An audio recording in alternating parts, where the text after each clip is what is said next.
कुणाच्या घरामध्ये निधन होत असतं, कोण ना कोणतरी मृत्यू पावतो. असाच माझ्यावरती प्रसंग येतो. माझ्या घरी माझे वडील वारतात. माझ्या घरी माझे वडील वारतात आणि गावामध्ये सर्वांकडे ही न्यूज पसरते.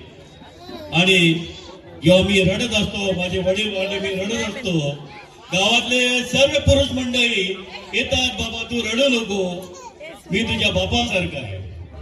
किती बरं वाटलं की गावामध्ये पुरुष मंडळी येतात आणि म्हणतात, बाबा तू रडू नको, मी तुझ्या बापासारखा आहे. काय दिवस गेल्याच्या नंतर माझी आई वारली. काय दिवस गेल्याच्या नंतर माझी आई वारली. तर गावामध्ये परत तीच परिस्थिती की मी रडत होतो, तर गावातल्या सर्व बायका म्हणाल्या, बाबा तू रडू नको, मी तुझ्या आईसारखी आहे.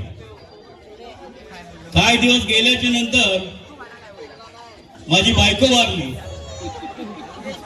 काय दिवस गेल्याच्या नंतर माझी बायको वारली. मी रडत होतो, माझी बायको वारली, पण गावातल्या कोणी बायका आल्या नाही मला सांगायला, धीर द्यायला, बाबा तू रडू नको, मी तुझ्या बायको सारखी आहे.